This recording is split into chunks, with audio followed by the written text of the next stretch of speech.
Right.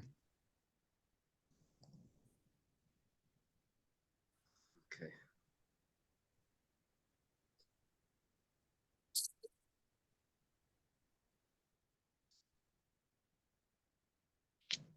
Okay.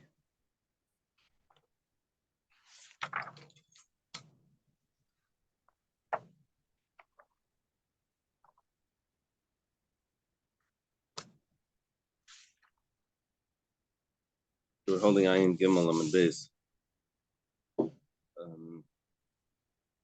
Correct? Yeah.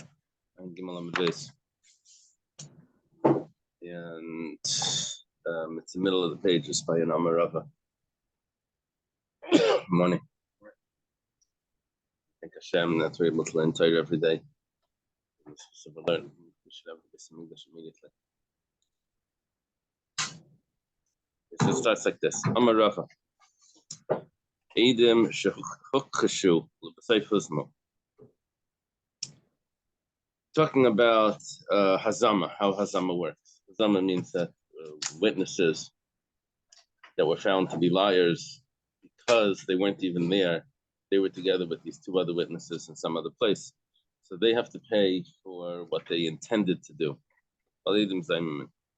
Let's say before that happened, first two other witnesses came in and contradicted them entirely. They said, we're going to have a case. They said, so-and-so killed someone. Someone else comes in and says, no, he didn't. He didn't kill him. And then the two other witnesses. So it's 2 against 2. So now you can't believe any of them, right? You don't.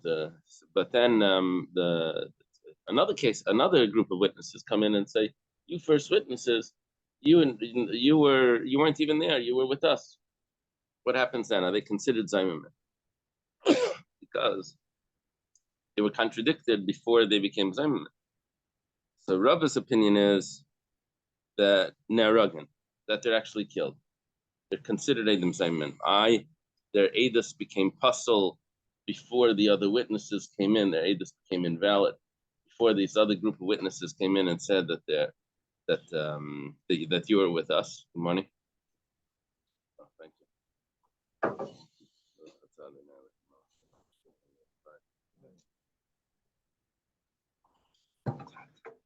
That's good. So Rabba's not concerned about that because he says that every time there's Eidim Zayimim, thank you. Every time there's Eidim Zayimim, they're always being contradicted. So this is a contradiction. That's the beginning of becoming Zayimim. You follow what's happening? There's there's actually, in this case, there's 3 groups of witnesses. First group testifies. Second group contradicts them. The third group makes them Zayimim. The Rava says that they're considered Zayimim. Now Rashi throws in a fine point over here. He says that we would only say that this is going to be an issue if there was already a verdict based on the first testimony. Because you can only say that we do to them what they wanted to do only if they were actually, there was a verdict before the verdict was followed through. It's a little fine point there. Right. And we don't do that. After it's done, we don't take it. But also, it has to be. Rashi's point over here is that it needs to be a nigmar hadin. It has to be that we took them so serious that we were ready to actually. We said, okay, they're guilty. This person's guilty. And then another group of witnesses come and say that no, it's not guilty. Then a third group comes and says that the first group was with us. So we actually go back and kill the first group of witnesses, even though they became puzzled before. So if the perpetrator was supposed to get 5 weeks, right? The ones who, I guess, tattletale, I guess. Right, exactly. Okay. Amar Rava. Rava says, Mina Minala, how do I know this? That's slightly complex discussion here. What's his background? And Abaya is going to argue on this. So it's going to be a machlekes Rava and Abaya. at the end of the Gemara, we're going to see it's actually Machlekes Rabbi Yochanan and Rabbi Elazar as well. So that's the main point, that there's a Machlekes about Hukhashu. That means they were contradicted. And then they were found to be Zaymamin. That means you were with us.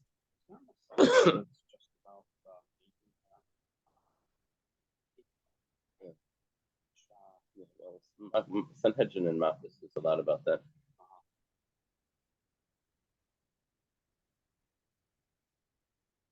He says he knows it from the following brisa. The Tanya was taught in a brisa. It says Meidani, it's probably just from Meidano. We testify, Bish Pliny, about a so-and-so that owns a slave, that he had blinded his slave, and then after he made him blind, he then knocked out his tooth. The significance of this order is that knocking out a tooth is not such a decrease of value in his life as like making him blind. Making him blind means like it's a lot of things he can't do. But knocking out a tooth means that okay, he doesn't have a tooth. We'll get some dentures or something.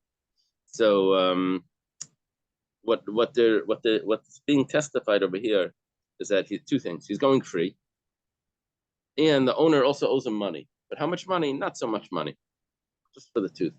The first one set him free. The second one is what he has to pay. So the more severe injury,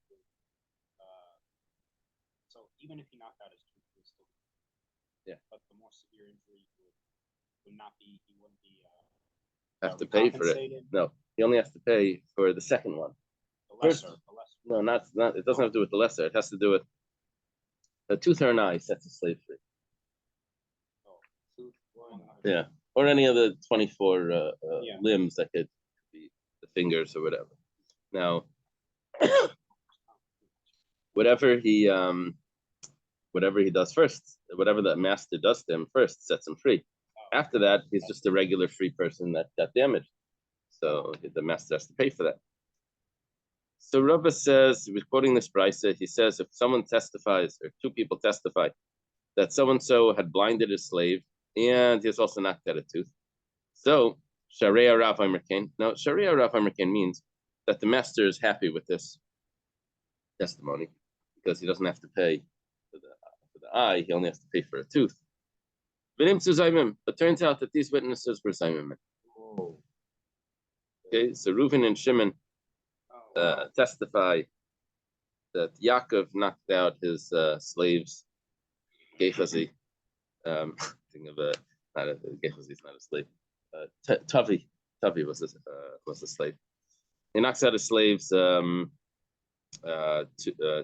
tooth. Well, first his eye. First he blinds him, and then knocks out his tooth. Turns out that there's Zaymim.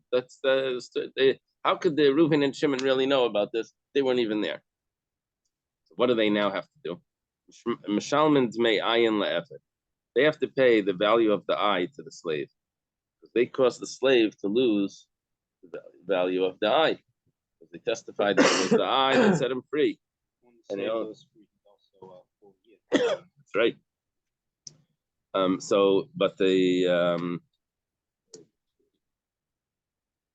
So there's some missing information in this, right? So we got to figure this out. Hey, Chidami, the Gemara asks, what's going on over here? If this case is exactly the way you say it, no, there's a huge problem here. The Leka Katachrina, that there was no other testimony here. There's just this one group of witnesses, Reuven and Shimon, that testify that he blinded him and then knocked out a tooth. Shalman's may ayin la'efet. You have to pay the eye to the slave. They just set him free. If not for this group, they never would have gone free. And now they set him free. And now what you're saying that what they tried to do was to make him lose the value of an eye. He wouldn't have been free without these guys. Wait a minute. Slave walks in one day without an eye, and no one's seen it. Does the slave go automatically free? Because no. It's only if the master knocked it out. Yeah, you would need witnesses. How else do you lose an eye? It was into a tree. Yeah. I don't get it. The aiding and these are conspiring witnesses. Right. And they see what the master did to the slave. Yeah. So they're running to base din. They run to the Claim Bezdin. They claim. And it turns out that they weren't even there, so they can't make this claim at all. Oh, So they have to pay. Kamar's asking, why should they have to pay? It's because of them that he's going free. There's no other witnesses here, according to this. You believe those two and maybe witnesses the that say, value of the slave. Yeah, that's a chiddush. So you believe the second witnesses Yeah, that not- say really you should have to pay the master the value of the slave. It's going to be the Gemara's next question. You should have to pay the value of the slave to the masters because of them, because of this lie that the slave is going free. No, 1 second. I just what do you mean the master is happy with this testimony? Why should the master be happy to lose a slave? Elalav must be. This is Rabba's proof. Elalav kind of betray. Really, there was a group of two witnesses that came. Say that he knocked out his tooth and he blinded his eye. That was the first group of witnesses. What would that be according to these witnesses? The master would have to pay for the eye, not just for the tooth. According to the first group of witnesses, the slave goes free from the tooth, and he owes the slave for the eye. Really, the master would have to pay the slave for his eye, which is a huge expense. And now there's a group of middle witnesses that come. They say that no, first he knocked out the eye and then it was the tooth. That really the master only owes him for the tooth, not for the eye.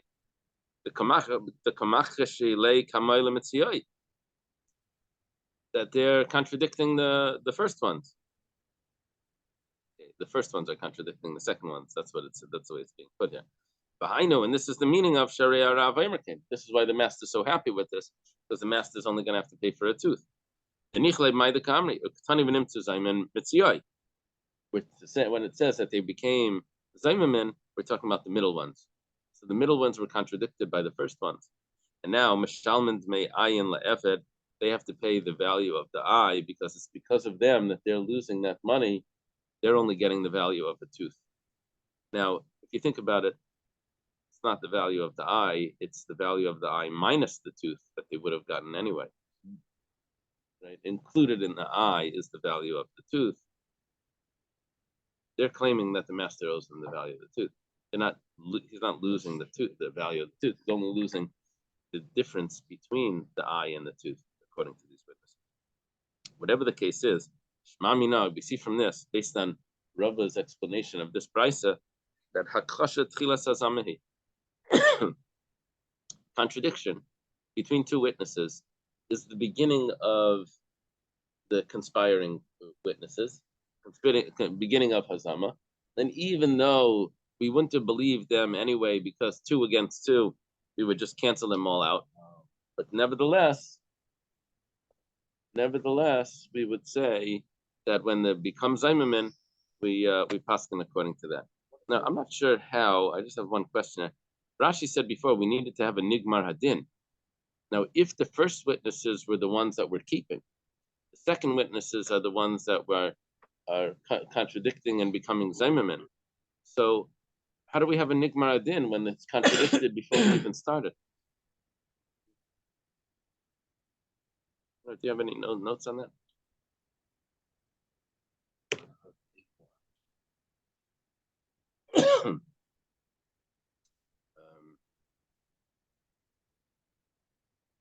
No, 1 second.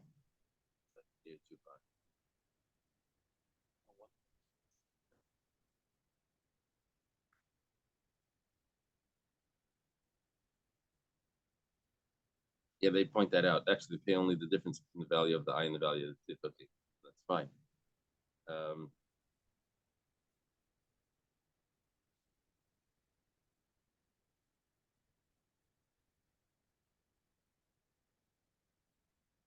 I don't see them saying anything about this.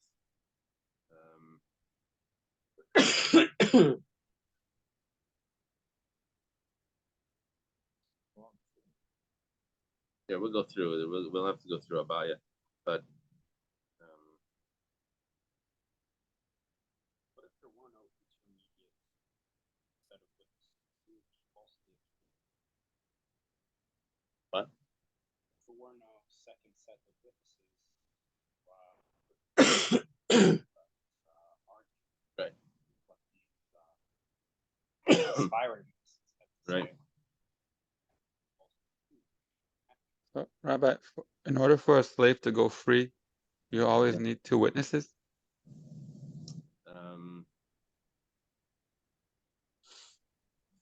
Yeah, I think so. Because if you would have, we're going to see that if the slave master admits to it, we're going to see that he's actually exempt from setting a slave free because it's considered knas. This is considered a penalty. Didn't we have a story where like the slave has a toothache, like, oh, can you just pull out this tooth for me? And then the master goes and pulls out the tooth and he's like, aha, now I'm free. Yeah, it must be where there were witnesses there. Uh-huh.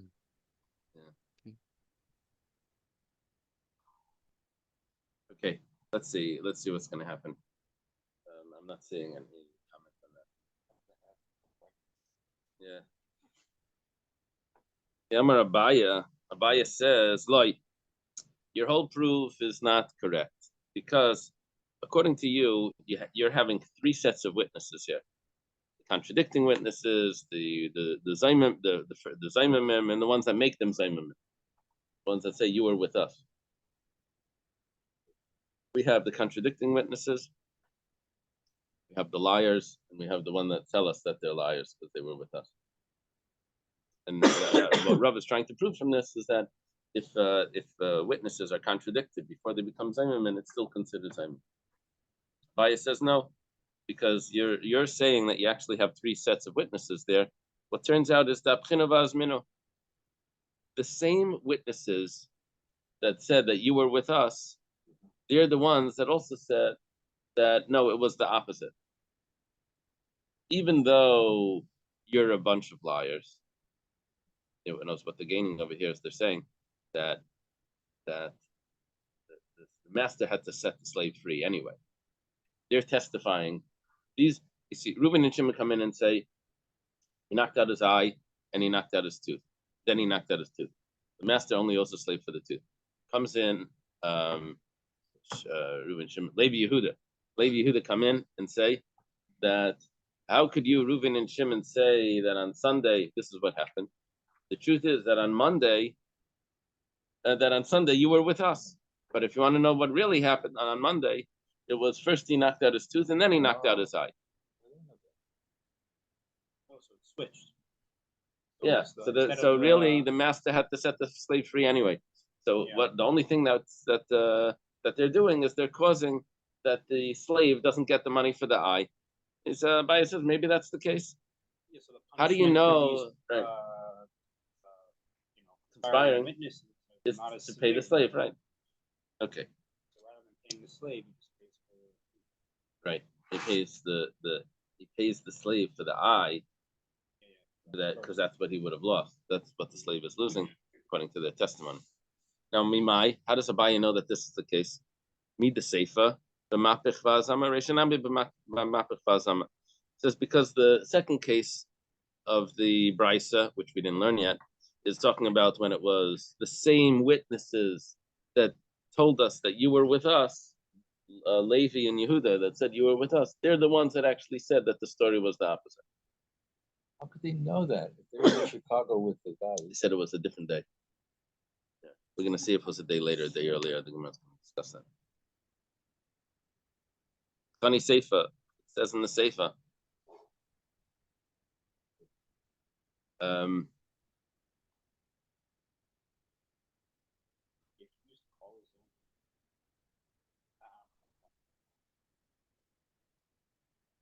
What do you mean that she's oh, he calls in his own witnesses to testify. You mean this would be the master saying that wasn't the case? Yeah, I'm sure he would want to do that. So the Sefer says like this: it's exactly the opposite story.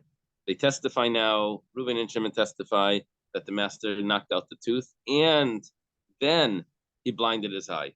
And we say that this is better for the slave Why is it better for the slave? Because he gets more money. He goes free. He gets money in his pocket too. He gets money for his eye. This is the reverse of the first case. And then it turns out that these witnesses were actually false witnesses. They have to pay the master for the value of the eye, because that's what they're causing that he should do. Now the Gemara asks the same thing like we did on Rava. It says, hey Chidami, what's the case? Either like are the second witnesses saying, when they say that how could you say this? You were with us. How could you say that you witnessed this event where he knocks out the tooth and then the eye? You weren't even there. You were with us somewhere else. So if they don't mention that we know what you said is true, that the slave is supposed to go free. So to make kul eved l'rav b'yishlamilay, if they're just saying that you're a bunch of liars, then why is the Reuven and Shimon have to pay only to the master the value of the eye? They should have to pay the value of a slave, because the whole fact that the slave is going free is all based on their testimony. And now they're liars. They're conspiring witnesses. They're causing a slave to go free. You have to pay for the slave, not for a tooth. Over here, it's an eye, not for an eye. It must be that the second witnesses agree that there was damage done by the master to the slave. And they said that, first of all, you were with us, and second of all, the way it happened was differently.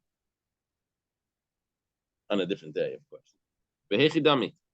Which day was this? How did this work? If they said that what really happened was on Monday and it wasn't on Sunday, right? The first witnesses come in and say he knocked out the tooth and knocked out the eye on Sunday. They come in and say, Sunday, you were at the ball game. You were with us. The whole story happened on Monday. And it was exactly the opposite. So if that's the case, the Hani Basroy, Akati Dmeyeved Larav B'Yishlumi. I'm sorry. Probably supposed to be either Kamachri Achari Hani Basroy. If the second witnesses are making it a day later, so then the first witnesses should have to pay for the value of the slave. Because when they were saying that when this story took place, you see, it's interesting. In truth, the event actually happened, but a day later. No, it didn't happen exactly the same way. It happened in a different order. But because it was a day later, the first witnesses that came in, that became Zaymamin, were making him free a slave that at that time he wasn't supposed to be going free. So even though a day later it turned out that's what happened, that he has to set a slave free, but it doesn't matter, because at the time that they said that he was supposed to set the slave free, he wasn't supposed to be free. They actually wanted to set him free, and they should have to pay for an entire slave, not just for one day, an entire slave. How are they to know what was supposed to happen the next day? Right?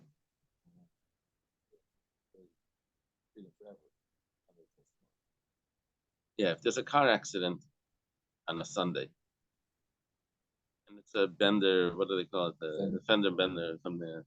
Okay, so he owes him $200. The next day, the car gets into a car accident and is totaled. So do you tell the guy that was supposed to pay the $200, you say, look, the car is broken anyway. What am I going to do with the bumper? What am I going to do with the bumper? The whole car's totaled. It's not how it works. At that time, it was he owes him for the full thing, right? But at the time, the car was still good. Turns out a day later it wasn't, but he still owes him 100%. So here, he at the time when they were saying it was 100% the slave. I know a day later he wasn't, but they have to pay for the whole slave. Ella, it must be the Makadmi Kedumi Hani Basrai. It must be that these first two witnesses are saying that the event happened on a Monday. And it was, he knocked out the tooth and then he knocked out the tooth and then he knocked out the eye. The benefiting to the slave. Comes along second witnesses and say, you were with us on a Monday. You were at work. The story actually happened on a Sunday. the day before. Now these witnesses don't have to pay for a slave. They don't have to pay for the slave because the slave was going free anyway. They only have to pay for the eye that they wanted the slave master to pay to the slave. Oh, I'm sorry. If there was never a verdict, in other words, like this: if the slave did not bring his master to court at all,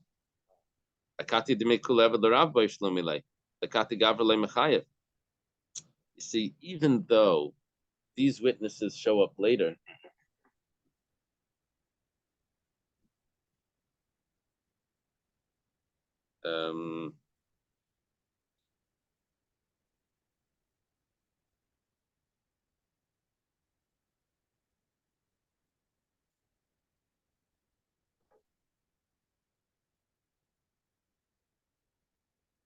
even though these witnesses show up later, and they say that an event happened on Monday, and the other witnesses show up and say, no, you're mistaken, it happened on a Sunday.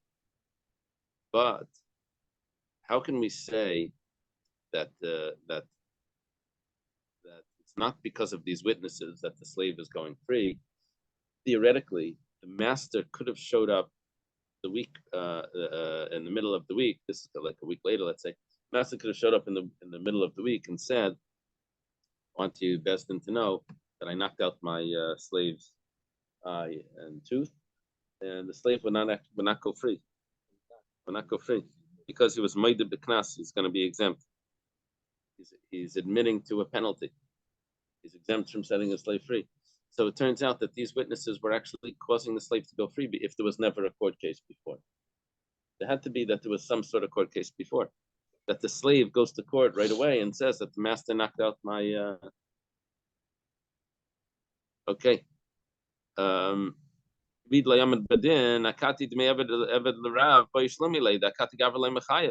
Because the master would never have to set the slave free if this master would have showed up in court and admitted. It has to be that they went to court first.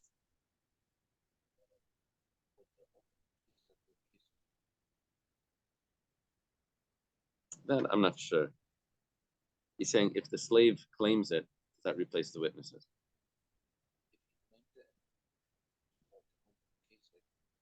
Right.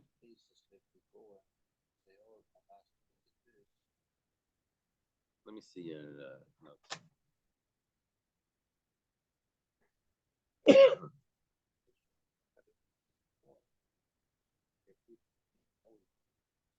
Rather, Bryce must be speaking of a case where he had already been sued in court, and the court had ruled that the master must free the slave and pay the damage for the second injury. Okay. So, what we gain by having been sued in court means that we're not setting the slave free based on these witnesses. The master was already sued in court. Now, were there witnesses there? Even if the second witnesses, what happened is like this. The master, however, ran away without complying with the court's ruling. Thus, the master was no longer in a position to exempt himself by coming to court and admitting to the offense when the Zayman witness later testified against him for the original court verdict stands. It's not telling me if there was a witnesses there. Follows from this that the witnesses in which the Brisa speaks are testifying about that what the earlier court had ruled, not about the original injuries themselves.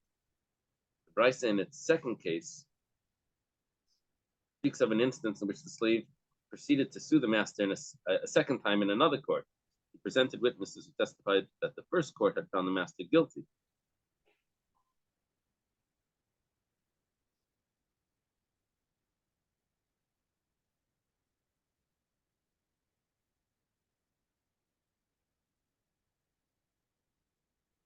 It's for this reason that in both the Bryce's first case and the second case, the Zayman did not have to pay the value of the slave to the master.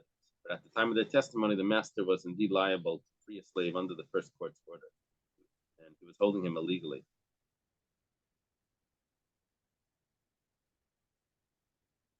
Okay. What actually happened with Abaya and Rava? The preceding Gemara, Rava interpreted the Bryce's first case as dealing with three sets of witnesses. First set that testified that the master first destroyed the slave's tooth and then the eye. Second set testifies the reverse, and the third set exposes the second set of Zayman. And the Bryce is ruling that the second witnesses are liable to Zayman. Okay, so that's how he proved what he wanted to say. That contradiction is the beginning of Hazama. Abaya refuted Rava's inference by interpreting the Bryce as dealing with only two sets of witnesses.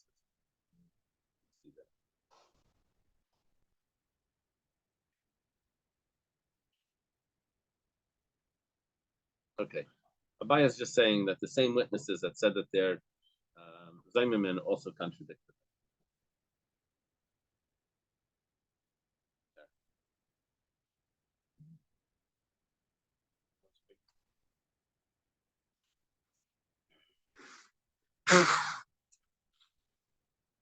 The middle of the page. Amalei Rabacha Breda Ravikul Ravashi. Ravacha, the son of Ravika, says to Ravashi, where did Rava get this from?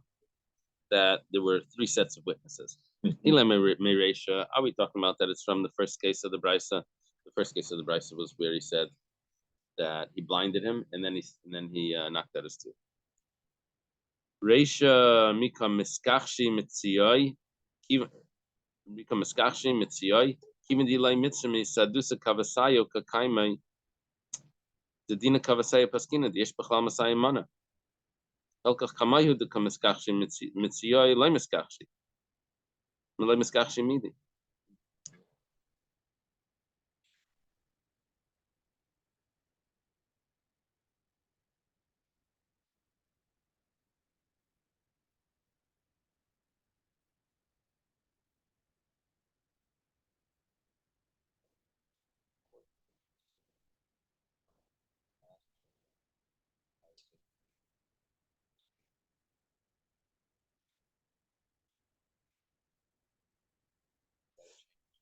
Well, the quote to what?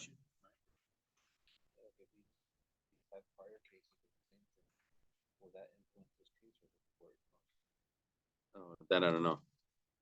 Depends. Was he guilty? If he was a liar, that's a different story. Right.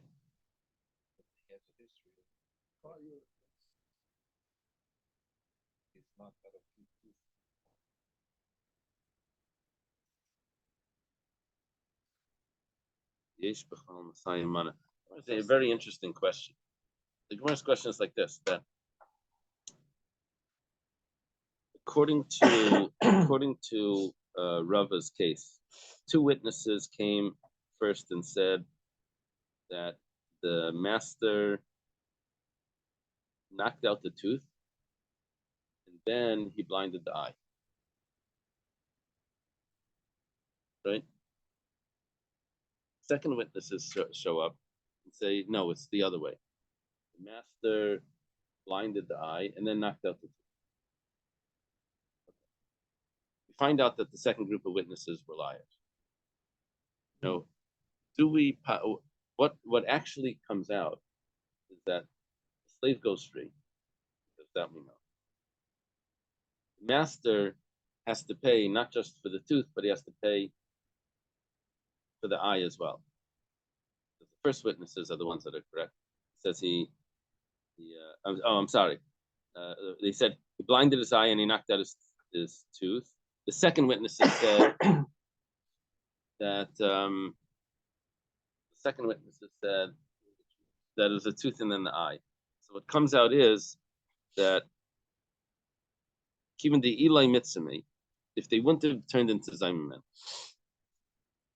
then Sadusa Kavasayo Kakaime, we would still rule according to them, because they were saying that it was the eye and then the tooth.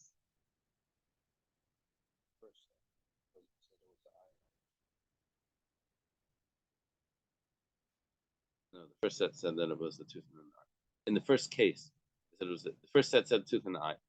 These guys said that it was the eye and the tooth, and that's why we said that the master was happy about that. Okay, so they said, oh, it turns out that how much does the master actually have to pay to the slave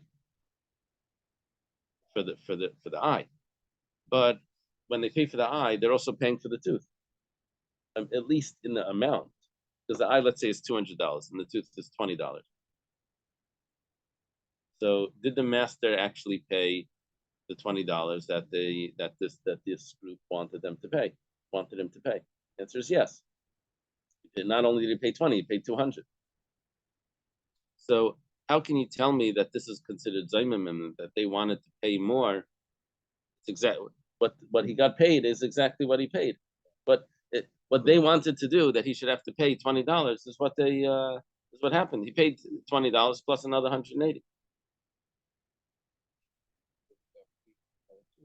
Okay, but so what? He was getting free anyway. So kivan the Eli mitzvah, he said, "Dusa kavasayel kakaima, the dina kavasayel paskina, the yesh b'chol masayimana. Elkach kamai, who the kamiskachshi miskachshi mitzyoy le miskachshi midi." Turns out that what's really happening here is that the first witnesses are the ones that are contradicted. The second witnesses aren't even contradicted, because the first witnesses agree to the second witnesses that the master has to pay $20. It's only the first witnesses that the second witnesses are arguing with that say that it doesn't have to pay the other 180. So it's not a real case of contradiction and then hazama. Amalei Rava responds. It's probably Amalach Rava. Rava would respond. Amalei. This goes like this. It's not Rava talking. It's Ravashi telling Ravach Beid Ravika. Rava Sava. Rava holds that midaresha b'shalish kita is seifanami b'shalish. It's that Rava's only learning that since the Resha has 3 sets of witnesses, the Seifa also has 3 sets of witnesses. V'dayik mi Seifa, and he's actually not learning from the Resha, he's learning from the Seifa. So we're just going to look at the second case, which will actually give us the reverse of this, and which is going to be that the ones that get contradicted actually wanted him to pay more. Going the also betray 2 witnesses come. The 2 witnesses say that he knocked out the tooth and then he blinded the eye. And then we pass on that. Okay, he has to pay for the eye. Also betray another 2 witnesses come. See, it's the opposite. First he blinded him and then he knocked out the tooth. He really doesn't owe the slave for the eye. That they're contradicting the first ones. And then turns out that these second ones are zaymimin.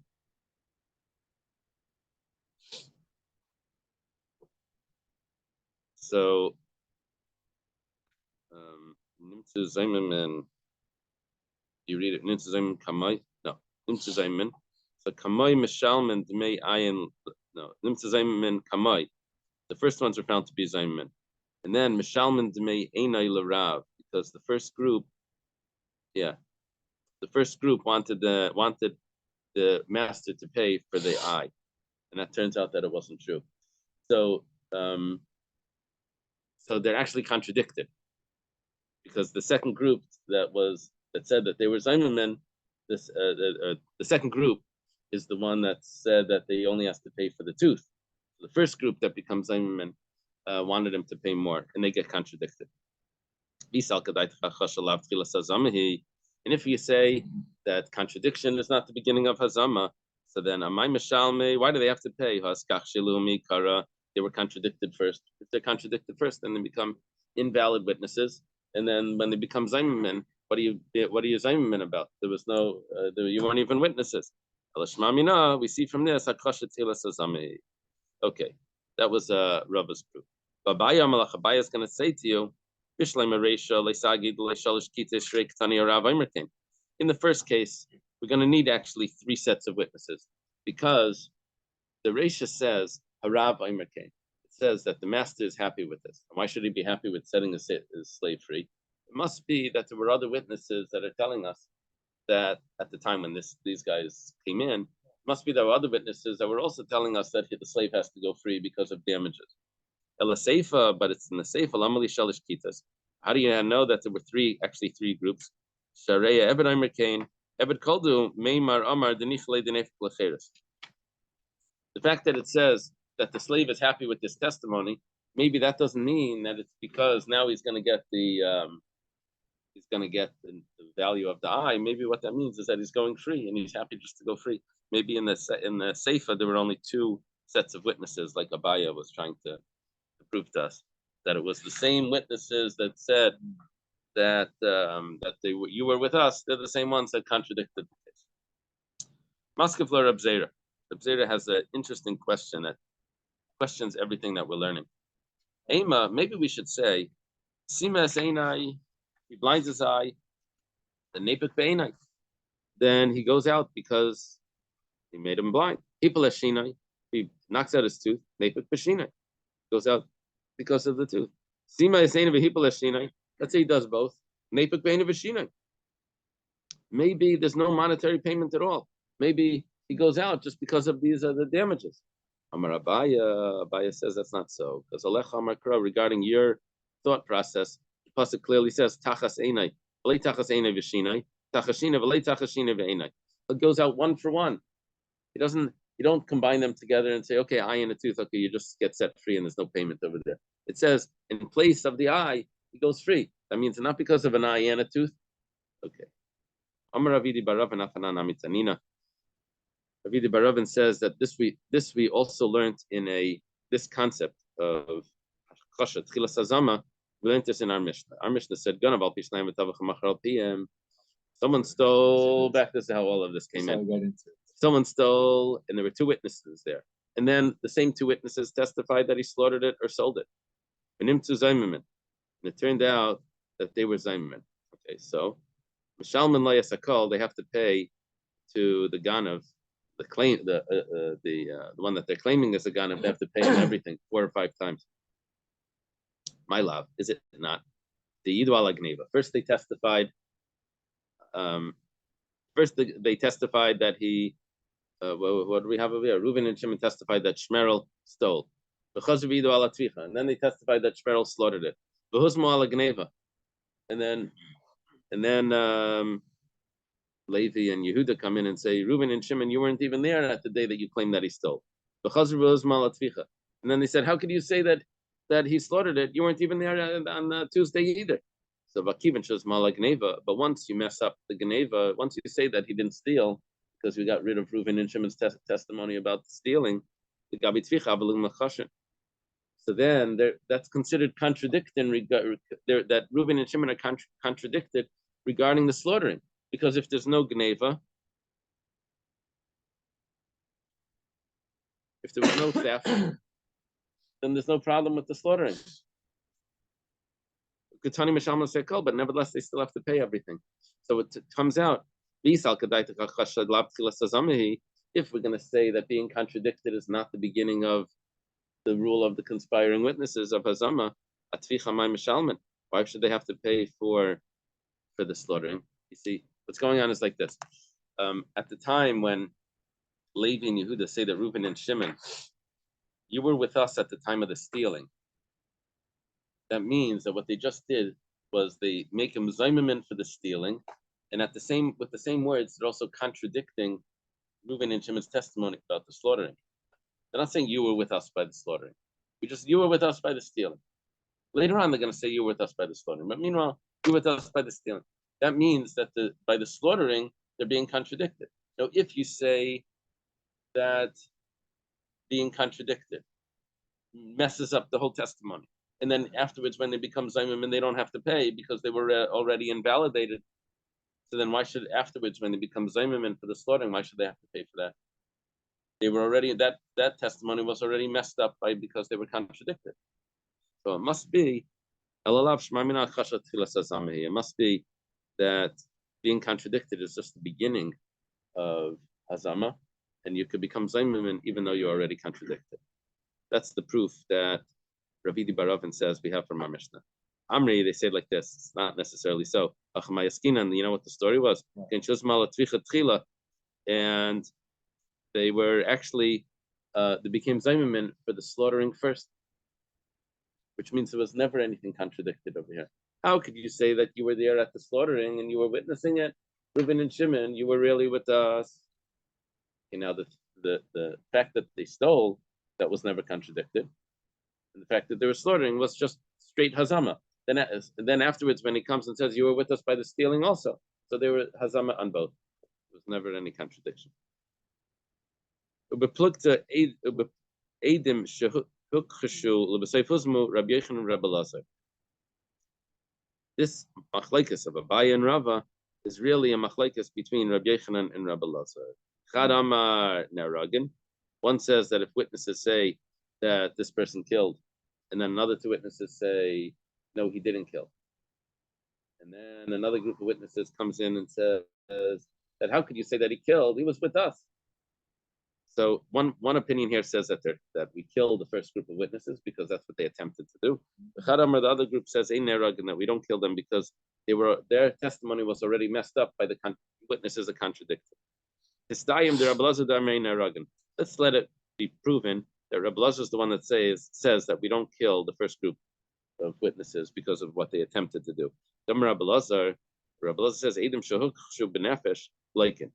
Rabbi Lazar says that witnesses that are contradicted, they've testified that someone was murdered, and then other witnesses came in and say that they didn't, so they get malchus.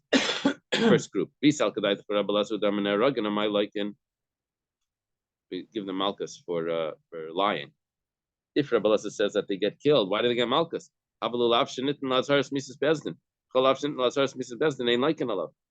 Anything that theoretically could have capital punishment, you don't get malchus for. It must be that Rabbi Lazar holds, he's the one that says that they don't get a death penalty on this, because once they contradicted, there's no death penalty. This time, let it be settled. When asked, I went through that quick, but how did we say they get malchus? It's two witnesses against another two witnesses. Why should we give the first one's malchus? They said that this guy killed, Shmerel killed. And then the second witnesses say Shmerel didn't kill. Why do we give the first group malchus? How do we know that they're true? That the second witnesses is true, that we should give lashes to the first one? Why are we trusting the second ones? We should trust the first ones. Amar Abaya, the reason why we're trusting the second ones is because the dead guy shows up. Obviously, they're liars. He never killed him. Okay, let's leave it over here. Rabbi, the upper canine and the first, the nickname. What? The eye tooth. Oh, really? Funny. Uh-huh. He knows those.